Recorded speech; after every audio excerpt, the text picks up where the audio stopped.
I'm Steve, you're watching Gear Stuff and Things, and today we're going to check out my little home studio here. So stick around and I'll give you the little tour. It will definitely be a little tour.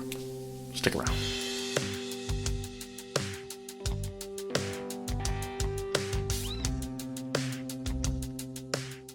Alright, so recently I've had a few people ask on Instagram as well as certain videos here on YouTube to get a better look at what I'm using for recording and kind of what I have going on here in my little home studio. So I figure we'll just go ahead and get into that. So here we go. Alright, so let's start it off going over the computer because it's arguably the muscle of everything I am doing here. So I am running a 2015 MacBook Pro. This is the i7 processor version, 16 gigs of RAM, SSD. So storage is 500 gig. I'm obviously using quite a bit of it. I've got a handful of other externals hooked up at all times.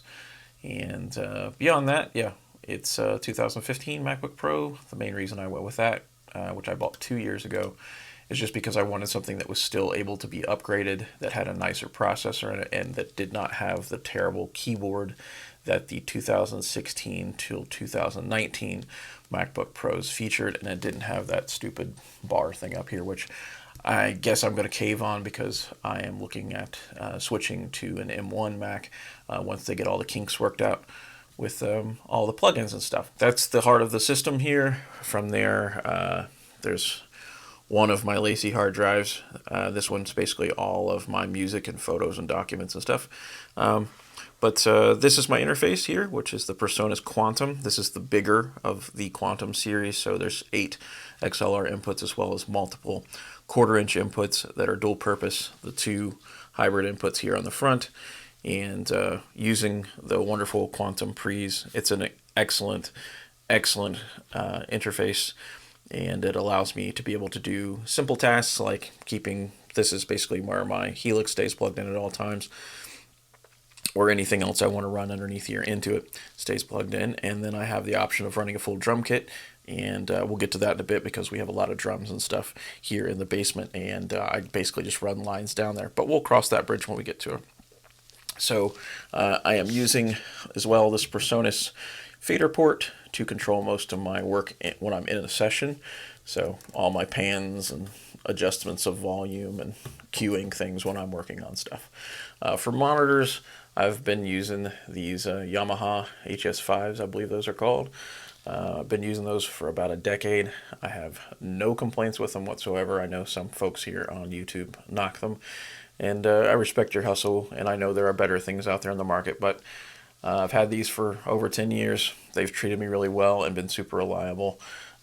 Here we got a 50mm lens that goes to my Canon T6i, or T5i. This is a Facebook portal. I mostly just use it for making quick calls or doing Facebook live streams, which is fairly rare at this point, but it's there mostly for me to keep in contact with family. And over here is the T5i, which has a 24mm lens on it, which we'll get a little closer with that. But got the Rode mic on there, and like I said, 24mm lens, bit of a wide angle action going on there. Looks good for YouTube videos, so that's why I went with it. Obviously I'm using my phone to film this little tour of the studio here. I keep some power plugs mounted on the side of the desk here. This is my pile of guitar picks and like shakers and stuff, GoPros, all that sort of stuff, extra backup stuff. There's some patch cables hanging out there. This little guy is a magnet, so if I'm doing work on guitars or anything, I can put screws and stuff in here and it doesn't get thrown all over the place. Got some Close the Hatch CDs, which is the band I'm in, if you're not familiar with that. Have those available. So that's a thing. I'll put links to that in the description. But moving on from there, there's a window which is blocked up and kind of muffled as best I can get it, so audio isn't messed with too much. There's an extra chair for anyone who's sitting here. Occasionally, my wife and I do our podcast out of this studio, and she typically sits there. So that's why it's there more often than not. These are all the guitars, and there's the light ring, which is super obnoxious. And up here, we got some shelving. So I've got a mini brute synth here. a bunch of random magazines we use for our podcast. If you're not hip to that, do a little bit of research, you'll be able to find it. There'll also be links in the description. But this is an OG tone bender. That's an OG Maestro fuzz tone. These are a pair of attenuators. One is a JHS that you run in your effects center return and allows you to turn up and down your amp. This one runs between the cabinet and the head. This is also something of the sort. This is a passive attenuator that has a built-in impulse response that came from Friedman. This is the Mic Nomo. It's super useful if you're playing live and you want to send a direct feed without having your cabinet mic'd and stuff. Sometimes sound guys are terrible. This is a cool solution to that. Up here is a Mesa pedal. It's a Mesa Distortion. This is the Box 2 HXstomp. That's some crap that's supposed to be for guitars that rarely gets used because I don't care for it. Bass guitars. Here is a MIDI keyboard I've had for probably 20 years. A pile of microphone cables that hangs here that were recently made for me by Sean O'Shaughnessy at Encore Studios, and so I'm putting those to use now, and I'll get into how we use that here in a moment with the Quantum interface. This is my travel Helix setup, so the Helix LT is in there. The Seymour Duncan Power Stage 170, all of my cables and stuff I would need for traveling, all in this one package. Behind that, if you can't see it, is a pedal board that is not loaded, a shell for my laptop, a bunch of synths and more guitar pedals kind of hanging out down in there. Acoustic guitar, some artwork, and getting over here, more toys and artwork. And there's also another pedal board there. So all of this stuff is all my pedals, the whole collection of pedals that you see. And in here is all of my extra cables, power supplies for pedals, luthier tools and stuff I keep in here for working on guitars, strings, obviously, patch cables, Velcro, pretty much everything you need to do any sort of work on guitars or guitar pedals or amps. The soldering cables or soldering wire and the soldering tool itself is in there. The soldering iron is in there.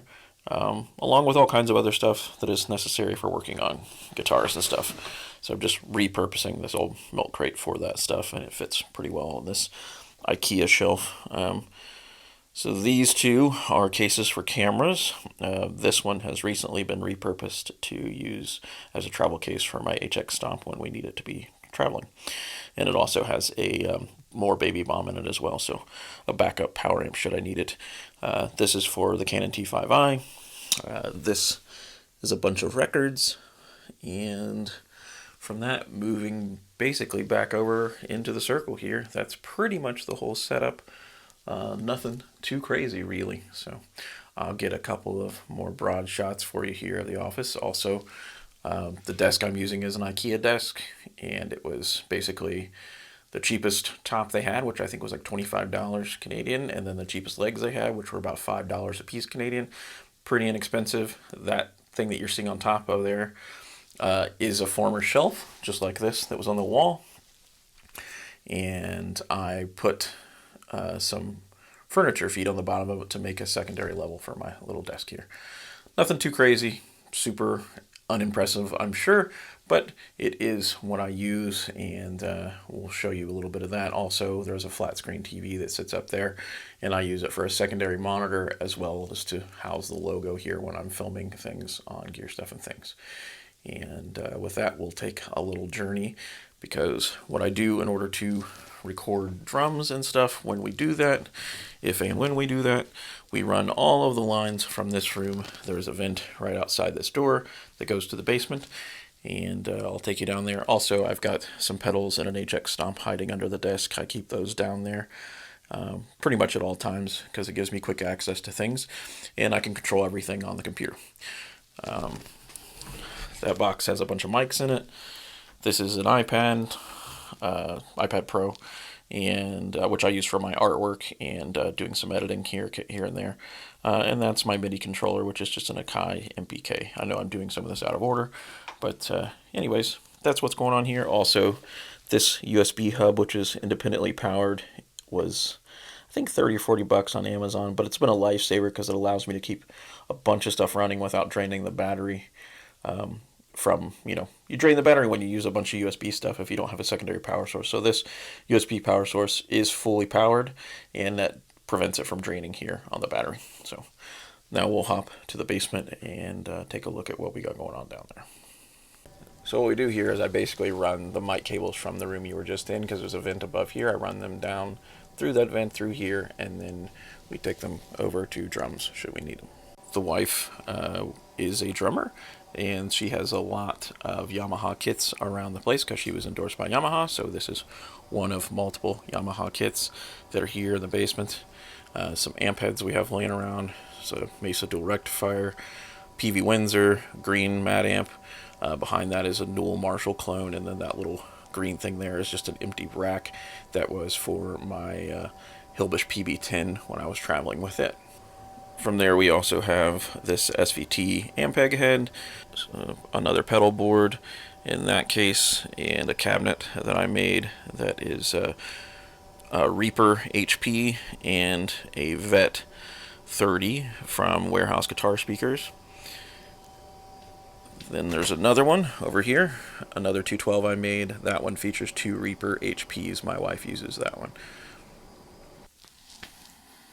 Alright, and that about does it. That is the little studio tour. Obviously this is all kind of a work in progress. We're still in the process of redoing the basement in order to be more suited for studio life. But we can do enough with what spaces we have here, along with being able to program drums or replace drums and stuff. So it's not the best environment, but it's also not the worst environment to get the job done. Obviously this little room here is where I do the bulk of the work, and find myself doing a lot more of that than I do actual full tracking given the current situation. But yeah, this is the studio that I use to make videos here on YouTube, as well as to record and write music for the multiple projects I'm a part of, and I will include links to all that in the description. Thank you so much for stopping by to watch the video. If you haven't subscribed yet already, please consider becoming a subscriber. Hit the little button down there. Also, make sure you click those bell notifications so that you get notified when new videos go up. And until next time, it's been me, it's been you. This is Gear Stuff and Things. That's a TV that's about to shut off behind me.